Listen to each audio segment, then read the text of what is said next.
Padre, solo a ti te ofrezco mi vida y mi corazón. Y me postro en tu presencia, en adoración.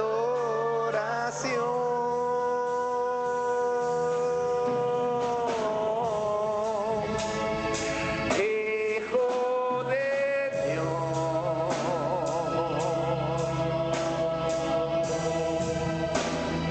recibe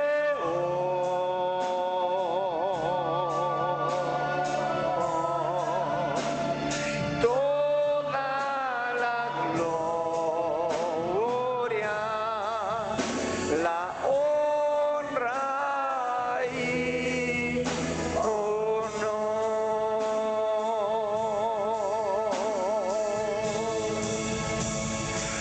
Hijo de Dios. Sí, Señor. Recibe bendito sea tu nombre, Señor. Toda la gloria, la honra y honor.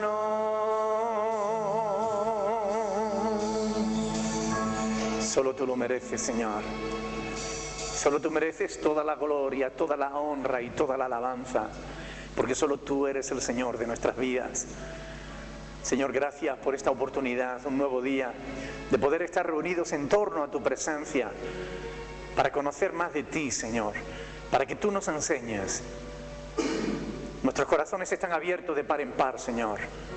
Nuestras vidas te pertenecen, todo lo que somos, todo lo que tenemos, tuyo es, Señor.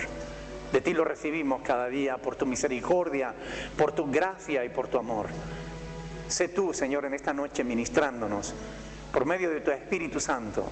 Tú sabes de qué cosas tenemos necesidad. Que tu palabra sea el manjar que necesitan nuestras vidas. Que nuestras almas se fortalezcan y nuestra fe crezca y aumente, Señor, para que permanezcamos cada día más cerca de ti. En el nombre de Jesucristo. Amén. Amén. Aleluya. Pueden sentarse, mis hermanos. Gloria al Señor. Buenas noches a todos. Gracias a los hermanos de la alabanza. Bien, es un placer estar de nuevo entre todos ustedes y ver que la obra de Dios sigue adelante. Gloria al Señor. Estamos estudiando las Sagradas Escrituras. Estamos haciendo un estudio sistemático del libro de los Hechos de los Apóstoles. Vamos por el capítulo 22 y la pasada semana nos quedamos a la altura del versículo 13, donde vimos que Saulo, el apóstol Pablo, siendo todavía Saulo, recibía la vista a través de la oración de Ananías.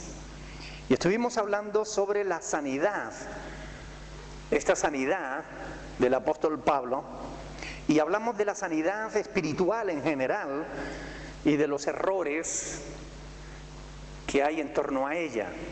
Y estuvimos hablando de algunos de ellos. ¿Pueden recordar algo de lo que estuvimos diciendo la pasada semana? Es un estudio, así que pueden participar todos. ¿Qué fue algunas cosas que aprendimos con respecto a la sanidad espiritual? A ver, ¿nadie recuerda nada?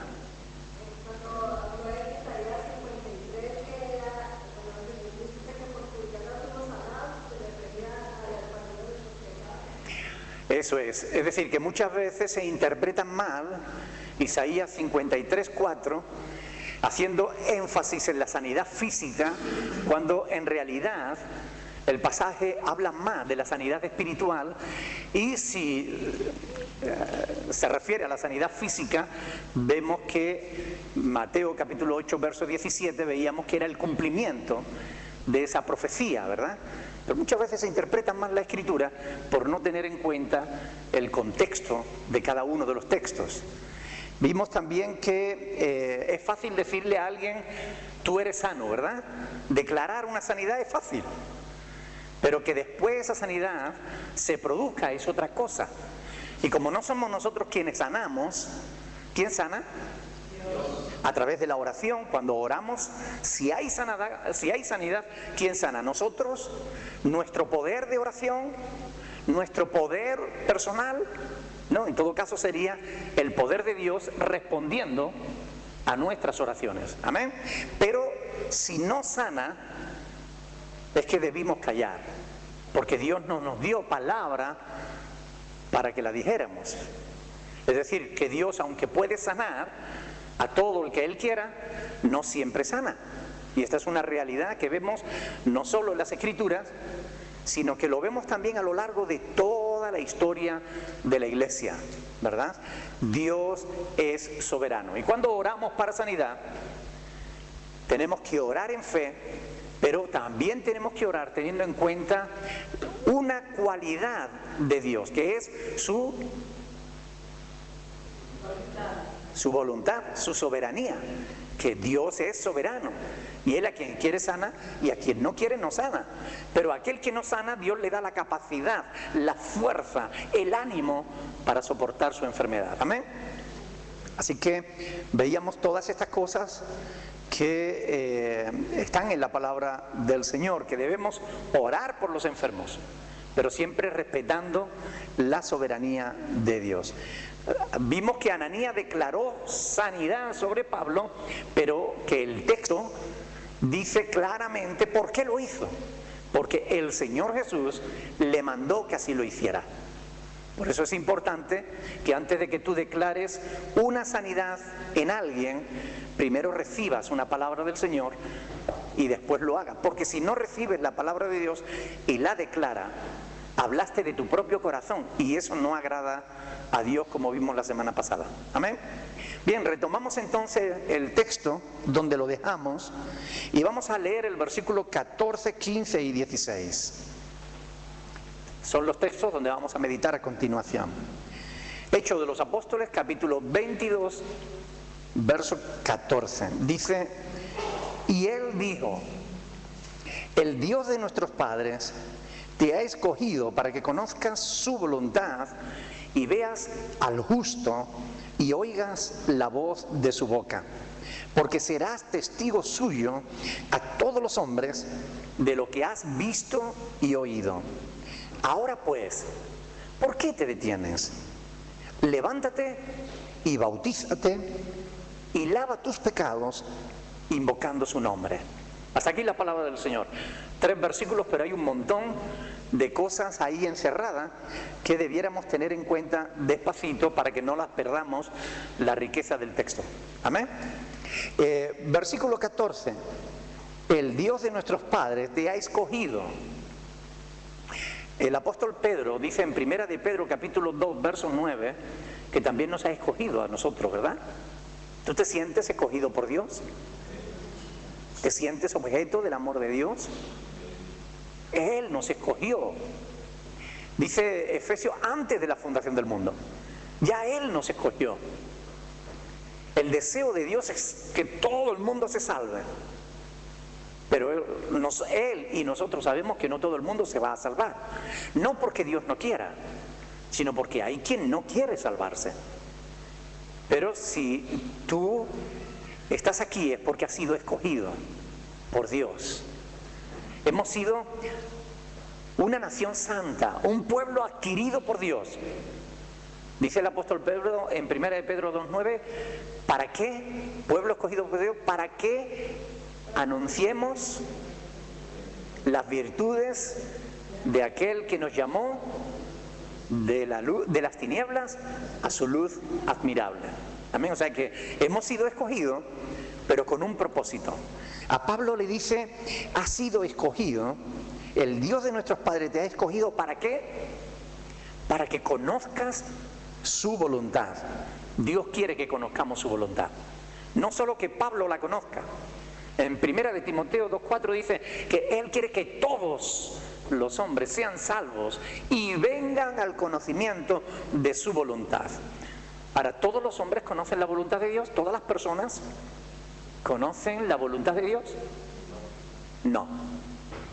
¿Y por qué? Porque Dios la ha revelado. ¿Por qué no todos la conocen? ¿Rafael? Porque no la quieren conocer. ¿Alguien más? ¿Alejandro? Porque no escudriñan la Escritura. ¿Alguien más dijo? Levanten la mano para que yo vea quién está hablando. A ver. Porque no la interpretan. O porque la malinterpretan, ¿no? Ajá. Bueno, realmente Dios quiere que conozcamos su voluntad, el cual quiere que todos vengan al conocimiento de su voluntad. Pero ¿qué podríamos hacer para conocer esa voluntad? Pues si tenemos su palabra y la revelación de su voluntad aquí escrita, lo lógico es que escudriñemos las Escrituras. Amén. Sobre todo teniendo en cuenta que Jesús así lo mandó: escudriñad las Escrituras. Juan 5:39. Y escudriñar no significa solamente leer. Hay algunos que conocen la Biblia, pero no conocen la voluntad de Dios. Y esto es como una paradoja, ¿verdad? ¿Cómo conocer la Biblia y no conocer la voluntad de Dios? Porque leen la Biblia como si fuera un libro cualquiera. Y la Biblia no es un libro cualquiera, es un libro especial. Es la palabra de Dios. Y no basta con conocerla de memoria, sino que hay que tratar de entenderla, hay que orar a Dios para que podamos entenderla, y lo que es más importante, hay que ponerla por obra. Amén. Porque es así como realmente llegamos a conocer la voluntad de Dios, viviéndola, poniéndola por obra. Efesios capítulo 5, versículo 17. Si alguien lo quiere leer, por favor. Hay un pasaje de esta epístola del apóstol Pablo que dice algo interesante con respecto a este tema que estamos hablando. ¿Quién lo quiere leer?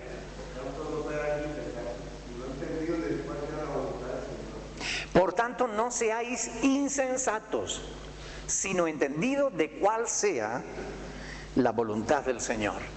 Así que la pregunta sería: ¿somos insensatos o somos entendidos?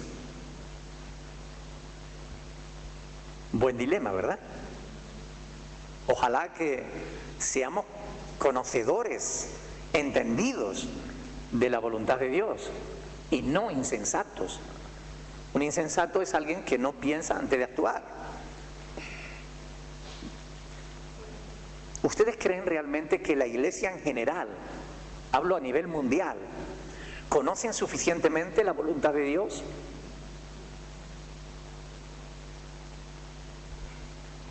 Respondan. A ver, Alba, usted que dice que no, ¿por qué?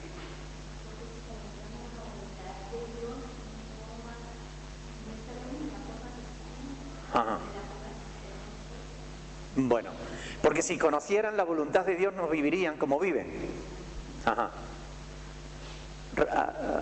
Oscar.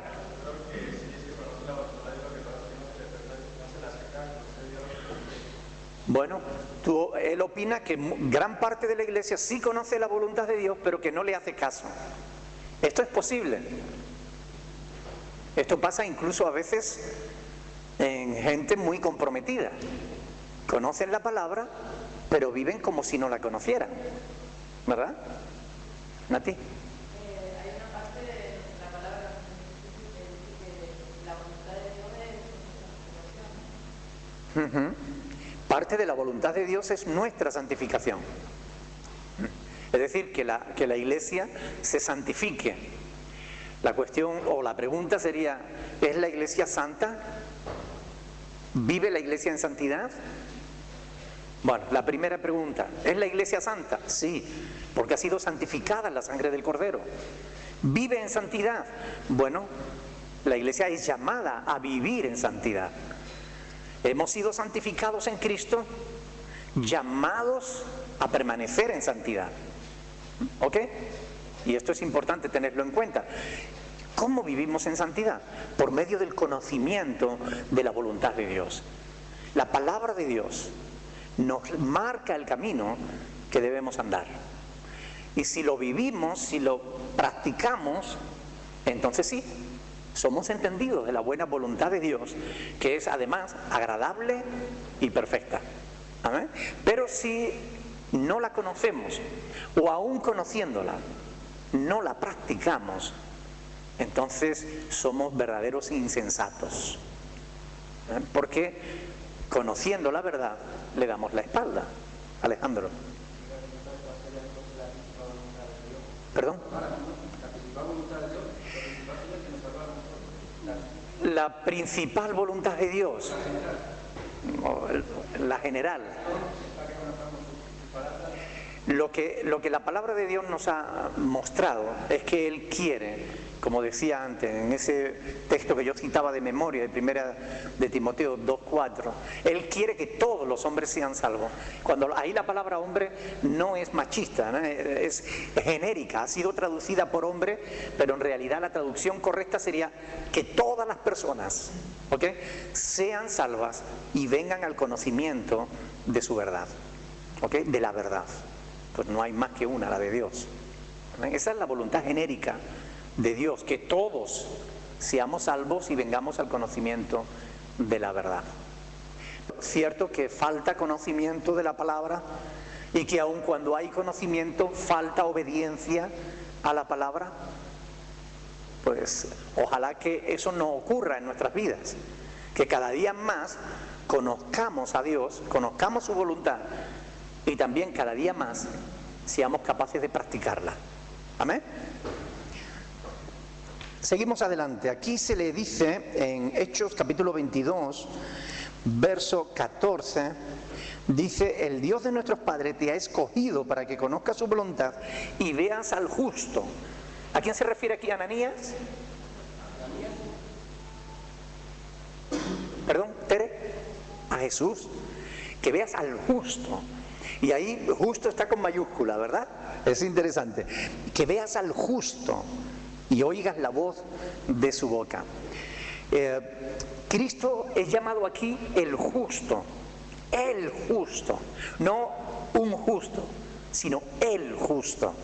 Pablo afirma más adelante en Romanos 3:10 algo muy interesante que quiero que leamos. Romanos 3, versículo 10. Vamos a ir un poquito adelante. Y me gustaría que lo leyéramos del 10 al 12. ¿Lo tienen? Dice la palabra del Señor lo siguiente: como está escrito, dice Pablo. Él está citando un salmo de David, el Salmo 14. Por eso dice, como está escrito, no hay justo ni aún uno. No hay quien entienda. No hay quien busque a Dios. Todos se desviaron, a una se hicieron inútiles. No hay quien haga lo bueno, no hay ni siquiera uno. Esto que dice Pablo aquí, ¿cómo podemos entenderlo con este pasaje del capítulo 22, verso 14 de Hechos de los Apóstoles, donde a Cristo se le llama el justo? ¿Cómo Pablo aquí en Romanos dice que no hay justo ni aun uno? ¿Alguien me lo puede explicar? ¿Hay aquí una contradicción? ¿Perdón? Pablo se está refiriendo en Romanos capítulo 3 al hombre. La humanidad, en toda la humanidad, no importa en cuántas generaciones haya en toda la humanidad, en toda la historia de la humanidad, no vamos a encontrar ni a una sola persona, hombre o mujer, que sea totalmente justo. Sin embargo, a Jesús se le llama el justo. ¿Por qué? Porque Él era el único hombre que aunque, como dice en Hebreos capítulo 4, verso 15, aunque fue tentado en todo, Él no pecó. Amén.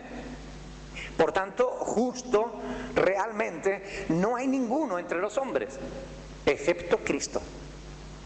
¿Ok? Cristo sí es justo. De hecho, el justo que dio su vida por todos nosotros, los injustos. Él fue nuestro sustituto en el patíbulo. Él fue nuestro sustituto cuando se juzgó a la humanidad. Se juzgó en la cruz del Calvario. Allí donde Cristo estaba dando su vida, la estaba dando por cada hombre y por cada mujer que iba a haber encima de la tierra. Por todos nosotros. El justo por los injustos. Y un símbolo o un tipo de esto, de este sacrificio de Cristo, era el sacrificio que los judíos presentaban en el templo cuando habían pecado. ¿Qué tenían que presentar ellos? Un cordero de 1 año, sin mancha, sin defecto, porque así tenía que representar al que iba a ser el Cordero de Dios que quita el pecado de todo el mundo, Jesús. Por eso cuando Juan el Bautista lo vio, dijo: he ahí el Cordero de Dios que quita el pecado del mundo. Cristo es el único justo, el único a quien realmente podemos llamar así, el justo.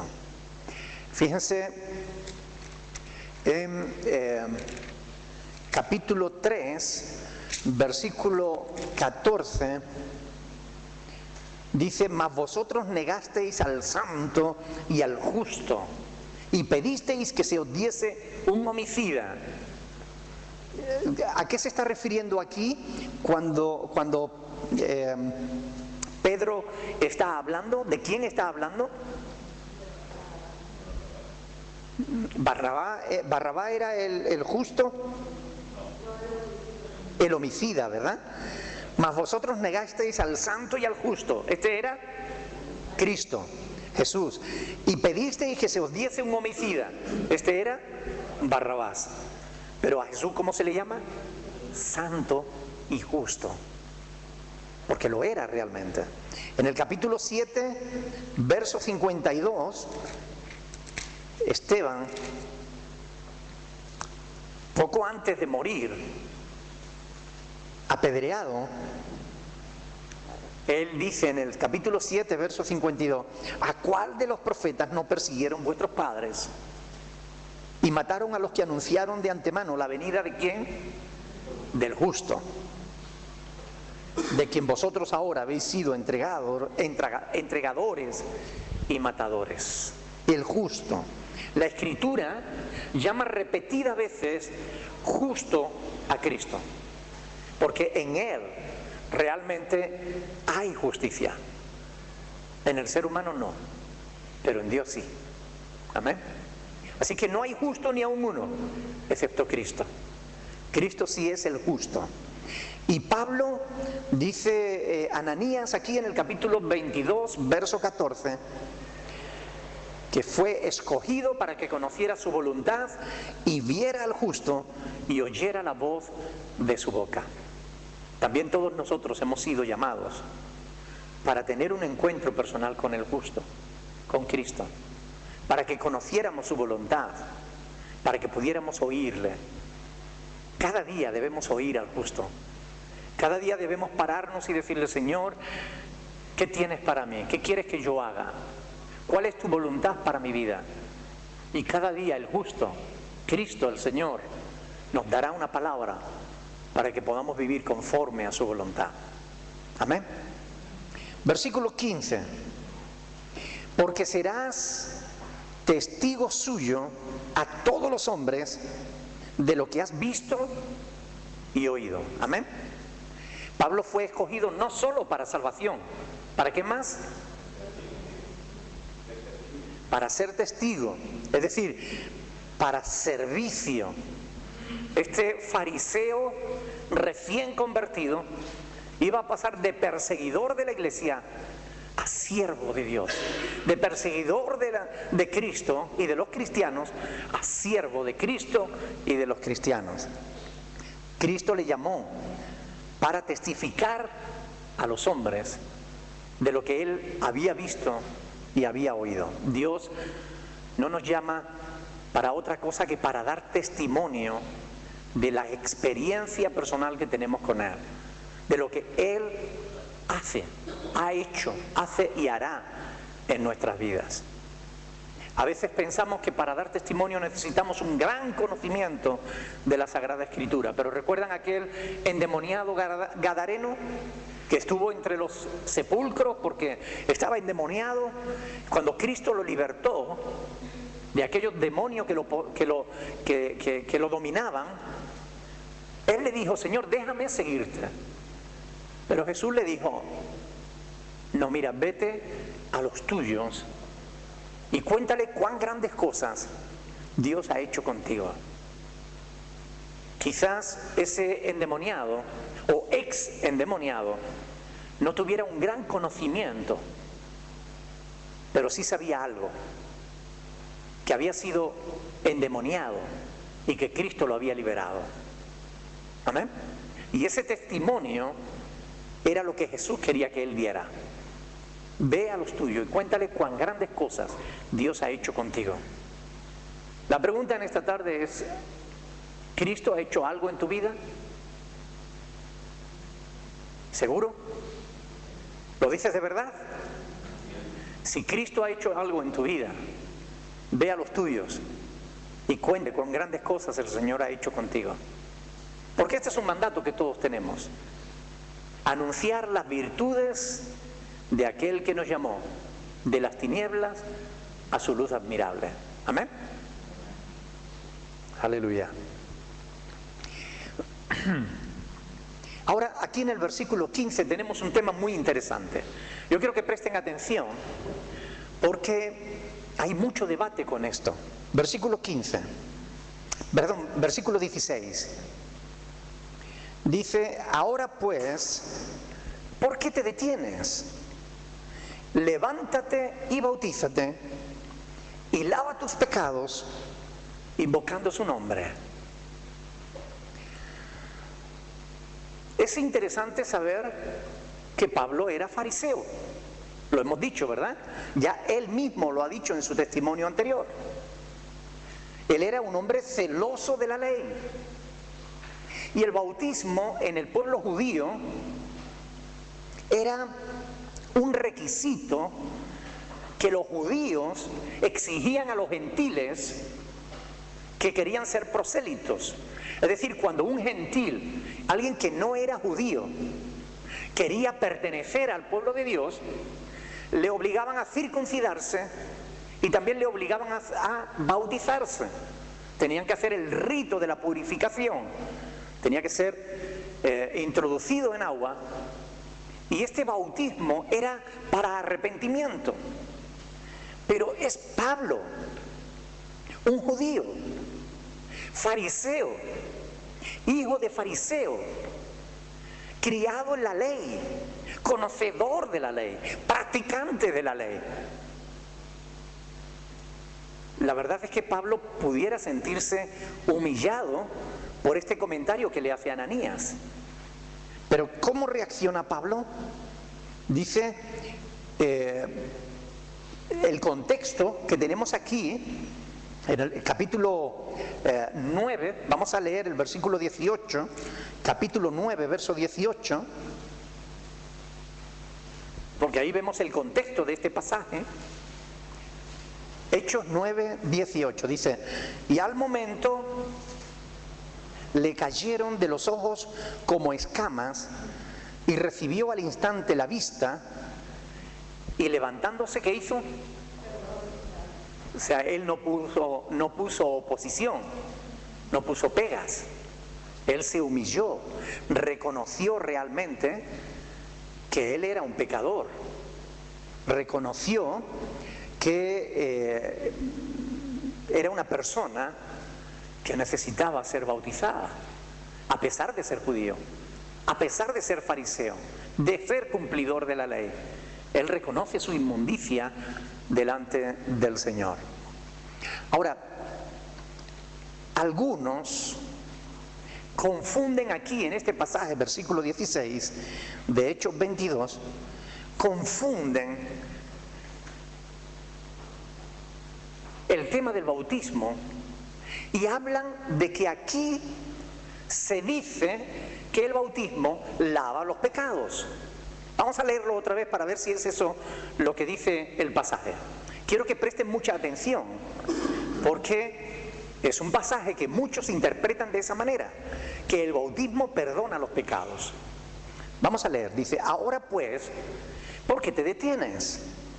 Levántate, bautízate y lava tus pecados invocando su nombre.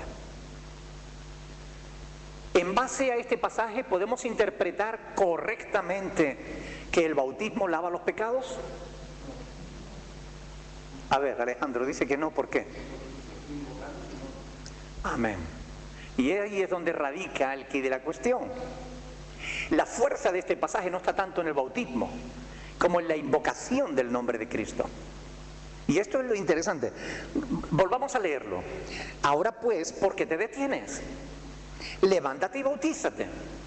Ahí hay una coma, ¿verdad?, que separa lo que viene a continuación. Dice: lava tus pecados. Y hay otra coma que separa el resto. Dice: invocando su nombre. Así que el bautismo en realidad es la experiencia externa, o sea, es el símbolo o el simbolismo mediante el cual manifestamos la experiencia interna. El bautismo es un símbolo de que hemos sido lavados por la sangre de Cristo.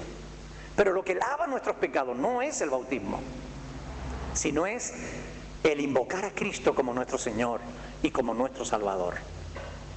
No podemos confundir, porque precisamente por no tener en cuenta estos detalles es que a veces se acaban creyendo falsas doctrinas.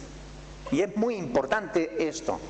La doctrina que habla de la regeneración bautismal, es decir, que el bautismo quita los pecados, no está basada en este pasaje, ni está basada en ningún otro pasaje de las Escrituras. Está basada en la mala interpretación que los hombres hacen de pasajes como este. Pero una interpretación correcta no da lugar a la duda. No es el bautismo lo que perdona los pecados, sino que es la fe en Jesús. Cuando una persona invoca el nombre de Cristo como el nombre de su Señor, de su Salvador, ahí ya tus pecados han sido perdonados. Después el bautismo simbolizará de una manera externa lo que ha ocurrido en tu interior. ¿Amén? ¿Alguna pregunta?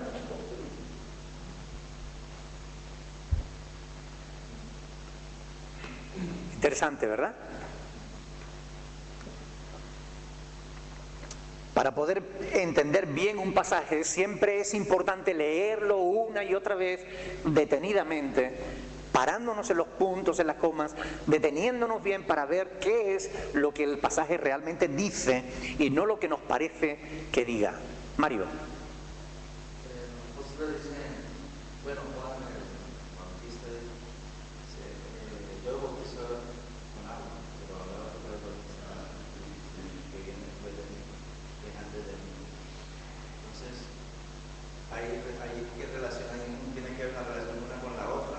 ¿O es más importante ese Juan el Bautista que es el que viene que los va a bautizar? Claro, ahí se nos habla de dos bautismos, ¿verdad? Uno del bautismo en agua y otro del bautismo en el Espíritu Santo, ¿verdad? Que es el que Pablo en 1 Corintios capítulo 12, verso 13, nos dice que se produce cuando creemos en el Señor. Hay que pararse primero a entender qué es bautismo. Es una palabra que significa sumergir, que es la misma palabra que utilizaban en la época de Jesús cuando se introducía una tela en un tinte y había que asegurarse que la tela quedara bien sumergida para que no quedara ningún trozo fuera, porque entonces iba a estar de otro color. Entonces ese sumergir totalmente es lo que significa bautizar. ¿Por qué hay que bautizar totalmente a la persona? Porque hay que sumergir totalmente a la persona. Cuando hablamos del bautismo, estamos hablando, el apóstol Pablo en Romanos capítulo 6 dice que el bautismo en el cristiano es una sepultura. Vamos a leerlo porque me gusta hablar con la palabra del Señor en la mano. Vamos, Romanos capítulo 6, verso 4. Aquí Pablo está hablando del bautismo. Fíjense el versículo 3 para que tengamos el contexto. Dice, ¿o no sabéis que todos los que hemos sido bautizados en Cristo Jesús, hemos sido bautizados en su muerte? Quiere decir que cuando Cristo murió, todos nosotros estábamos ahí dentro de esa muerte. Fuimos muertos con Él. ¿Ok? Cristo murió por nosotros. Ahora dice, versículo 4, porque somos, ¿qué? Sepultados, somos sumergidos. Sepultados juntamente con Él, con Cristo, para muerte. ¿Por qué? Por el bautismo. Es decir, cuando una persona es bautizada, la sumergimos totalmente en el agua, simbolizando que ha muerto, que ha sido sepultado a la vieja vida que traía.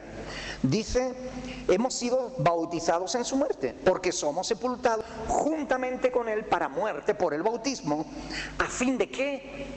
A fin de que, como Cristo resucitó de entre los muertos, por la gloria del Padre, así también nosotros andemos en vida nueva. Amén. El bautismo simboliza pues la muerte a la vieja vida y el resucitar a una vida nueva. ¿Ok? Por tanto, cuando hablamos de bautismo en agua, hablamos de un bautismo simbólico. Es decir, es un símbolo. Eso, mediante el bautismo en agua, estamos simbolizando algo que ha debido suceder antes en nuestra vida. Hemos muerto y resucitado en Cristo Jesús. Cuando depositamos nuestra confianza en que su muerte, su sepultura y su resurrección es nuestra muerte, nuestra sepultura y nuestra resurrección. Nos identificamos con Cristo. Aceptamos esa experiencia de Cristo como nuestra. Y a partir de ese momento vivimos en una vida nueva. Por eso el apóstol Pablo dice, el que está en Cristo, nueva criatura es. Las cosas viejas pasaron y he aquí que todas son hechas nuevas. Amén. Por tanto, ahora ya te dejo paso. Únicamente el texto de 1 Corintios 12:13, que dice que todos nosotros, si queréis podéis ir y verlo, dice, porque por un solo Espíritu, está hablando del Espíritu Santo, por un solo Espíritu fuimos todos bautizados, es decir, sumergidos en un cuerpo. ¿A qué cuerpo se hace referencia Pablo aquí? A la iglesia, al cuerpo de Cristo. Por un solo Espíritu fuimos todos bautizados, introducidos, sumergidos en un cuerpo, sean judíos o griegos, sean esclavos o libres, a todos se nos dio a beber de un mismo Espíritu. Por tanto, el bautismo en agua es simbólico del bautismo en el Espíritu Santo. Cuando creemos en Cristo, somos bautizados por el Espíritu en el templo, en el cuerpo de Cristo, en la iglesia. Somos introducidos, comenzamos a formar parte de la propia iglesia, del pueblo de Dios. Amén. Alejandro.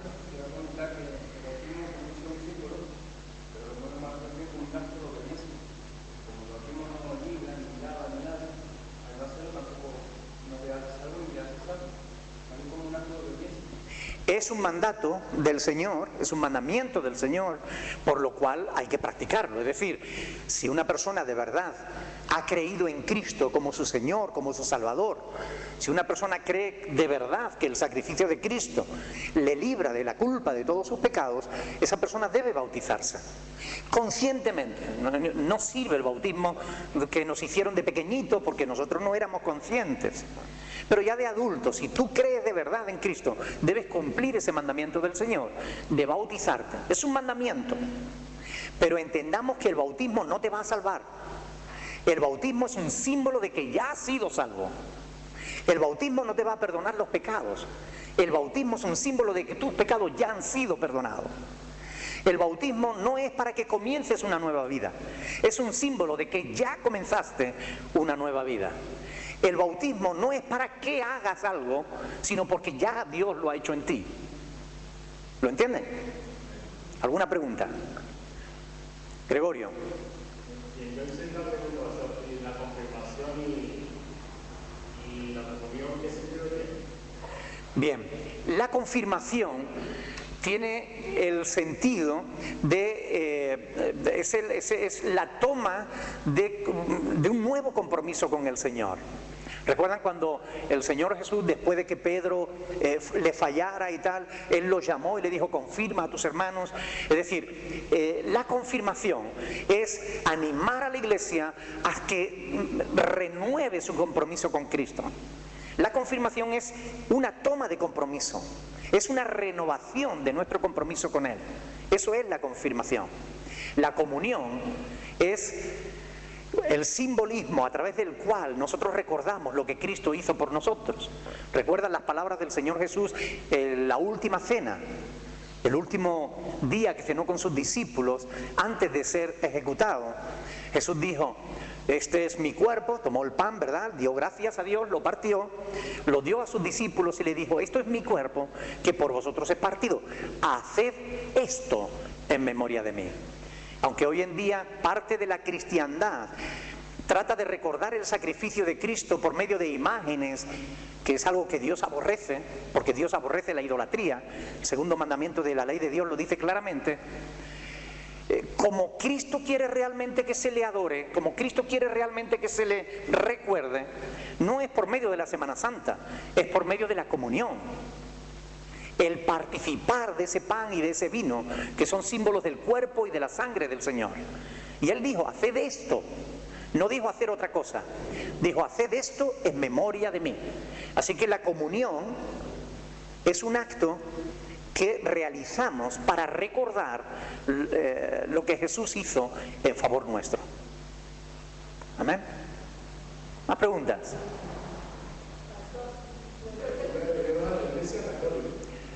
Bueno, la Iglesia Católica lo hace a su manera, nosotros lo hacemos a la nuestra. Hermana Estela. Sí, yo sé que se refería a la Iglesia Católica, pero yo les hablo desde la perspectiva de la palabra de Dios. Yo no soy católico romano, soy católico protestante, soy católico creyente en las Sagradas Escrituras. Por eso hablo conforme a lo que la palabra de Dios dice, no conforme a lo que dicen los hombres.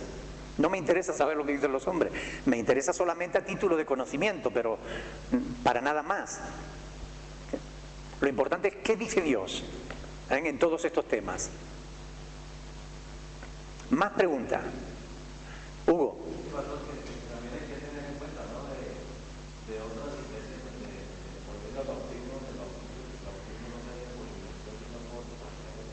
hace Claro, lo que pasa es que el bautismo por aspersión en realidad pierde toda su simbología. Porque acabamos de leer en Romanos capítulo 6 que dice que somos sepultados juntamente con Él por el bautismo. Somos sepultados. Si le echamos un poquito de agua por encima, pues no se simboliza realmente la sepultura con Cristo, que es de lo que se trata, ¿no? Simbolizar que hemos sido muertos y sepultados con Cristo. Alejandro.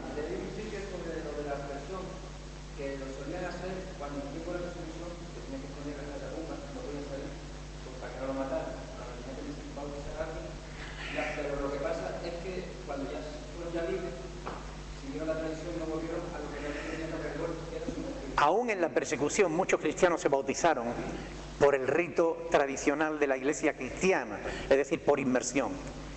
Y ahí era donde demostraban realmente su fe. Hoy en día es fácil bautizarse. Lo más que puede pasar es que alguien se te ría por el lado porque no entienda lo que estás haciendo. Pero en aquella época arriesgabas tu vida para dar testimonio de tu fe. Allí entonces el bautismo cobraba mucho más sentido. Claro, podemos escondernos para vivir nuestra fe, pero una luz no se hace precisamente para esconderla. ¿Amén? Más cosas. Gregorio. Bueno, se dice que la iglesia las cosas de Cristo, de Dios, ¿no? Y día tras día se ven cristianos que dicen que esa iglesia no, que esta iglesia no, esta sí es. ¿Cómo es uno entonces para uno ya? Lo único que dicen no está en la iglesia. Jesús dijo dos características que debían tener sus verdaderos discípulos. Yo he insistido en esto muchas veces. El verdadero discípulo debe permanecer en las doctrinas de Cristo, en las enseñanzas de Cristo. Él dijo, si permaneciereis en mi palabra, seréis verdaderamente mis discípulos. Teniendo en cuenta esa frase de Jesús, si una congregación, sea la que sea chica o sea enormemente grande, da igual, puede ser la religión más cristiana más grande del mundo, pero si esa religión, aunque se llame cristiana, no persevera en la doctrina de Cristo, ¿es discípulo de Cristo o no? No. Da igual que ellos crean que sí. Lo importante no es lo que crean ellos, es lo que cree Cristo. No es lo que ellos dicen, es lo que dice el Señor en las Sagradas Escrituras. Sí, es un condicionante. Permaneciereis en mi palabra, seréis verdaderamente mis discípulos. Y conoceréis la verdad, y la verdad os hará libres. Gran parte de la cristiandad anda cautiva de la ignorancia porque no conoce las Sagradas Escrituras. ¿Cómo pueden decir que son discípulos de Cristo si no saben lo que Cristo enseñó? Si las palabras de Cristo están escondidas bajo un montón de palabra humana que contradice la palabra de Dios. En cierta ocasión, San Agustín de Hipona estaba viendo como unos hermanos suyos estaban adornando un altar. Y él los estaba observando y les dijo, estáis adornando tanto el altar que estáis escondiendo al Cristo. Y esto es lo que ha hecho la Iglesia Católica a lo largo de todos los siglos. Han adornado tanto la doctrina de Cristo que la han diluido, ya no se ve la doctrina de Cristo dentro de la Iglesia Católica. Hay que volver a las Escrituras, hay que volver a los Evangelios, hay que volver a las enseñanzas de Jesús para poder estar seguro de que se es verdadero discípulo de Cristo. Y aparte de esa, hay otra señal más que Jesús dijo. En esto conocerán todos que sois mis discípulos, si tuvierais amor los unos por los otros. La iglesia de Cristo no es la que quema a la gente porque no está de acuerdo contigo. Esa no es una iglesia de amor. La iglesia de Cristo ama no solo a su prójimo, sino como Jesús le enseñó, aún a sus enemigos. Claro, porque hay cristianos que a mí personalmente me lo han dicho, que cuando una iglesia no crece, yo también 1000 personas, 2000 personas, esa iglesia no es de Dios porque no crece. Ajá.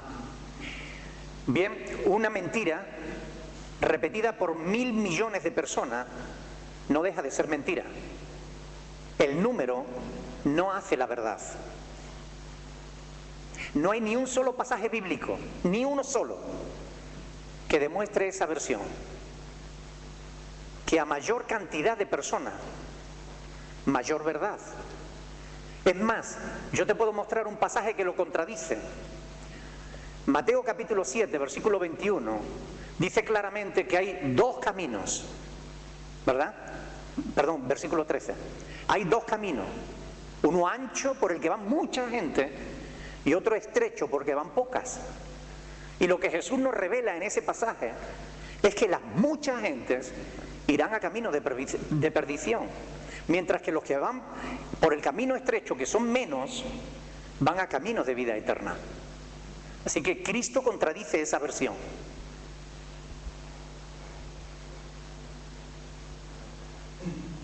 ¿Más preguntas?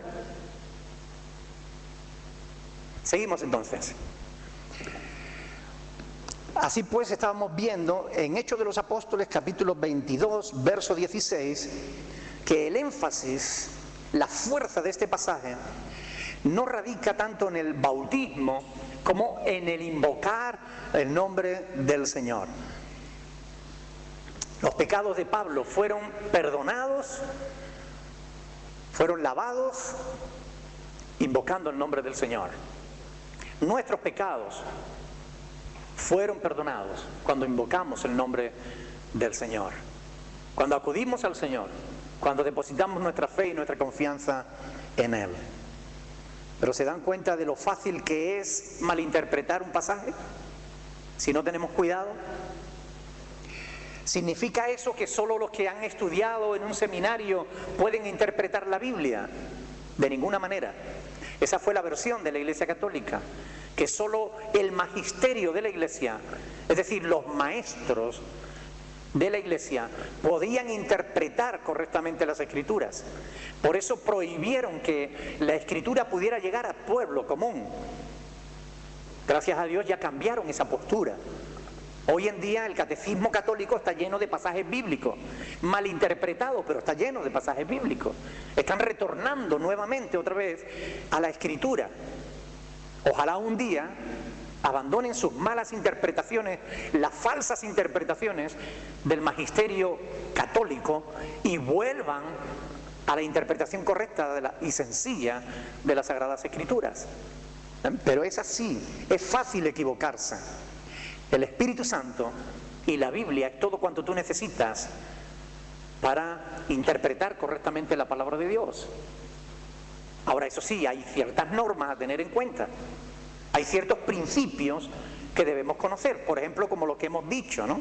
Hemos dicho que la lectura debemos hacerla detenida. No podemos leer de carrerilla y después interpretar lo que nos dé la gana, porque nos equivocaremos. No podemos tampoco leer un pasaje y no tener en cuenta el contexto, porque el texto, sin su contexto, acaba siendo un pretexto. Debemos tener en cuenta el texto dentro de su contexto. Y estos son principios importantes a tener en cuenta para interpretar correctamente las Sagradas Escrituras.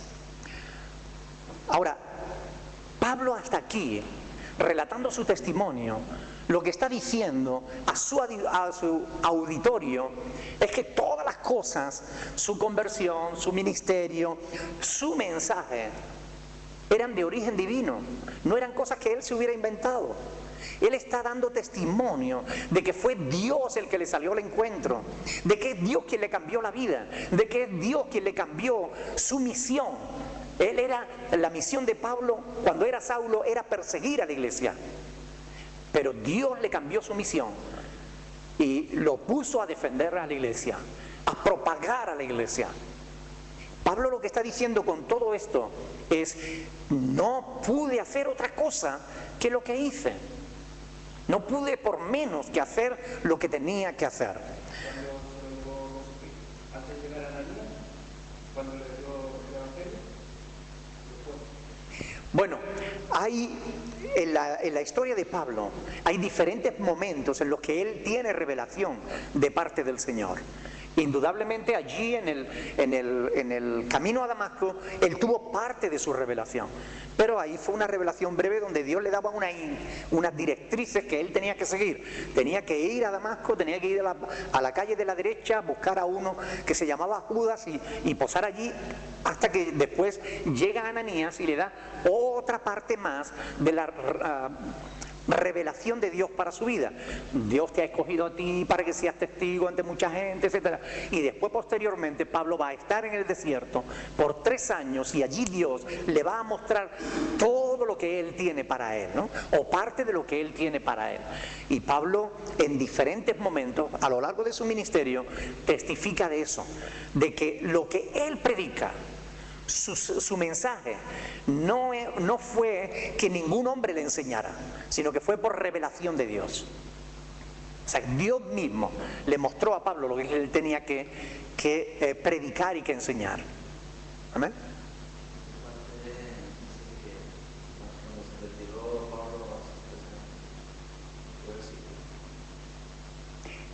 Ahora mismo no lo sé exactamente, porque tendría que buscarlo.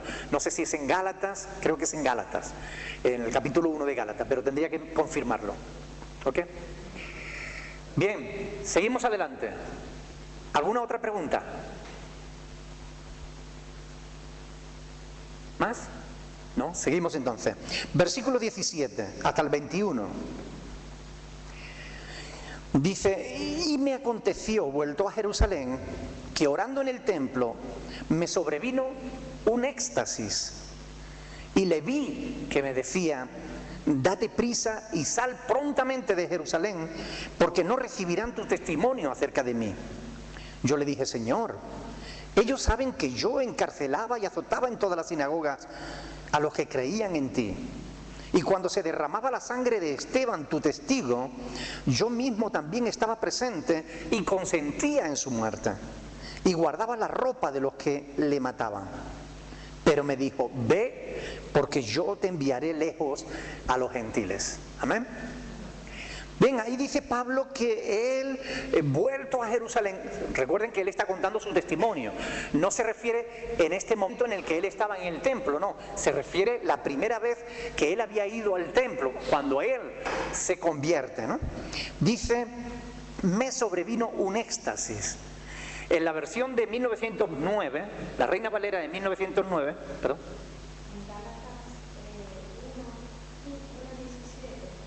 Sí. Ok, sí, sabía, más o menos sabía que era Gálatas 1, pero no me acordaba del versículo. Bien, decía que me sobrevino un éxtasis. Y esta palabra en la versión Reina Valera de 1909 dice: me aconteció que vuelto a Jerusalén, que orando en el templo fui arrebatado fuera de mí. ¿Entienden? Fui arrebatado fuera de mí. Es como él estaba orando y tuvo un éxtasis. Es decir, como si su espíritu saliera de él, ¿verdad? Es una experiencia similar a la que el apóstol Pedro tuvo en la azotea cuando estaba en Jope, ¿verdad? Orando al Señor, que vio descender un lienzo. ¿Recuerdan el pasaje? En Hechos 11, versículo 5... Hechos capítulo 11, verso 5, dice: estaba yo en la ciudad de Jope orando y vi en éxtasis una visión. Es la misma palabra, éxtasis, una visión. Dice: algo semejante a un gran lienzo que descendía. En la del 909 dice: estaba yo en la ciudad de Jope orando y vi en rapto de entendimiento una visión. Es decir, es como que el entendimiento le es dejado a un lado y él en el espíritu ve esa visión. Es una experiencia sobrenatural que en un momento determinado algunos siervos de Dios han tenido cuando estaban en comunión íntima con el Señor. ¿Recuerdan, por ejemplo, al apóstol Juan cuando estaba en la isla de Patmos? Apocalipsis capítulo 1. En el verso 10 dice que él estaba yo en el espíritu, y ese estar en el espíritu significa como que la mente humana y el cuerpo como que queda anulado, quedan a un lado, ¿no? Aunque en realidad está allí, ¿no? Pero él estaba en el espíritu. Y más adelante en el capítulo 4, en el versículo 1 y 2, dice que fue arrebatado al cielo. Dice que fue llevado al cielo. Y que allí se le dio el ver cosas que nadie había visto, ¿no? Cosas que iban a suceder al final de todos los tiempos. Eso es un éxtasis. Es una experiencia de arrebato. Es una experiencia donde el entendimiento queda a un lado y estamos en el espíritu, en el que estamos en verdadera comunión con Dios, tan en comunión con Dios que Dios nos permite ver cosas que normalmente no podemos ver. Interesante, ¿verdad? Éxtasis. ¿Qué fue lo que vio Pablo cuando estaba en Hechos 22, 17 dice, me sobrevino un éxtasis y vi que me decía. Es decir, él lo que ve es que Jesús le habla, ¿ok? Y lo que Jesús le dice es que debía salir de Jerusalén porque no le iban a creer. Y esto es muy interesante cuando lo tenemos en cuenta con el contexto, ¿verdad? Siempre buscando los contextos de los pasajes. Vamos a ir al capítulo 9, verso 26. Hechos 9, 26. Ahí tenemos el contexto de este pasaje. Dice, cuando llegó a Jerusalén, trataba de juntarse con los discípulos, pero todos le tenían miedo, no creyendo que fuese discípulo.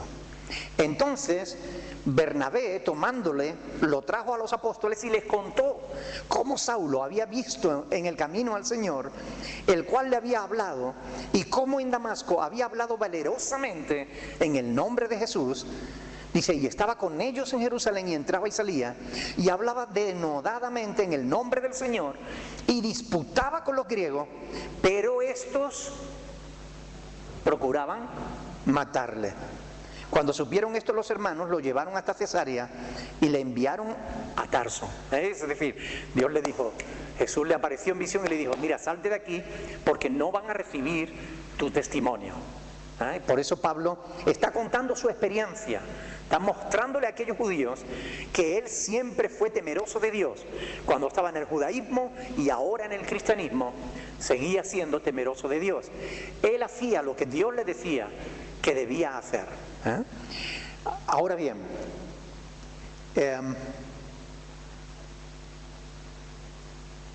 versículo 21. Pero me dijo, ve porque yo te enviaré lejos a los gentiles. ¿A quiénes le envió? A los gentiles, ¿verdad? Y ahí se lió. Versículo 22 dice, y le oyeron hasta esta palabra. Dice, entonces alzaron la voz diciendo, quita de la tierra a tal hombre porque no conviene que viva. Es decir, en el momento que oyeron que Cristo, que Dios lo había enviado a predicar a los gentiles, hasta ahí llegaron los judíos con su paciencia. Habían estado callados, atentos, oyendo todo el testimonio del apóstol. Pero cuando dijo que Dios lo había mandado a los gentiles, se acabó la tranquilidad. A los leones otra vez con él. Es decir, no había manera. ¿Por qué ocurría esto?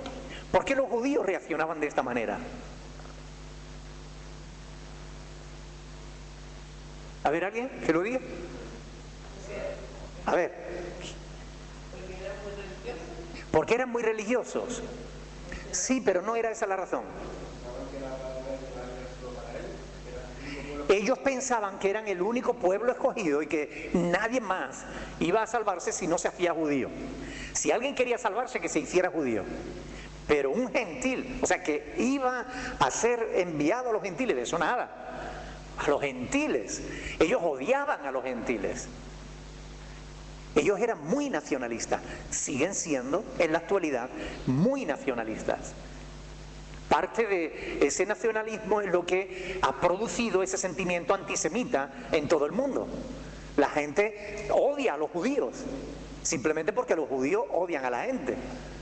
Y esto es una realidad, triste, pero cierta. Ellos odian a los gentiles. Bueno,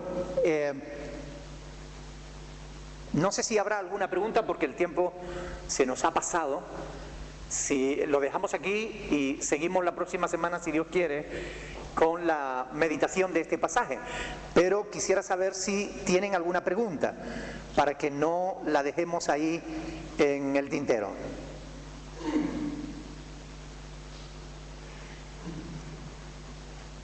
¿Alguien tiene alguna pregunta?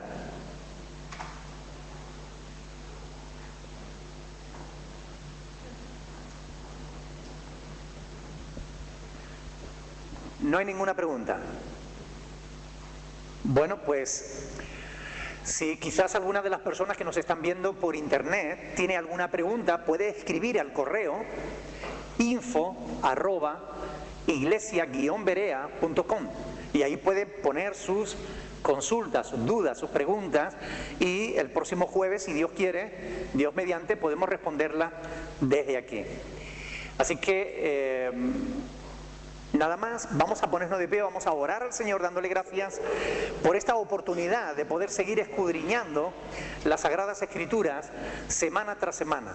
Es una bendición tener esta palabra de Dios preciosa, y es una bendición poder escudriñarla, poder profundizar en ella, para no solamente hacer un vuelo de pájaro, ¿verdad?, por encima, sino bucear en ella, introducirnos dentro de ella, bautizarnos en ella, sumergirnos en ella y poder sacarle jugo, exprimirla, para poder tener un buen conocimiento de la palabra del Señor, y no solamente un conocimiento superficial.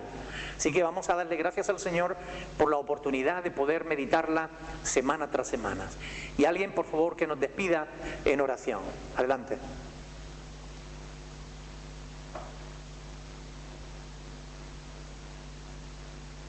Todos juntos no, uno solo. Señor, te damos muchísimas gracias, Padre, por la oportunidad que nos das de estar en cosas. Sí, Señor. Sobre tu palabra, sobre la dirección que tú tienes para cada uno de nosotros, sobre tu voluntad. Amén. Gracias, Dios, ilumina el proceso que tú tienes con nosotros. Sabemos y confiamos en que podemos descansar de que tú tienes un proceso para cada uno de nosotros. Amén. Ayúdanos a meditar sobre estas cosas para poder saber más de ti, conocerte más, y en verdad, Señor, rogarte porque tu voluntad sea manifestada cada día en nuestros corazones. Amén, Padre. Sí, Señor. Amén. Bueno, pues hasta el próximo domingo, que tendremos la oportunidad de seguir adorando juntos al Señor. Dios les bendiga.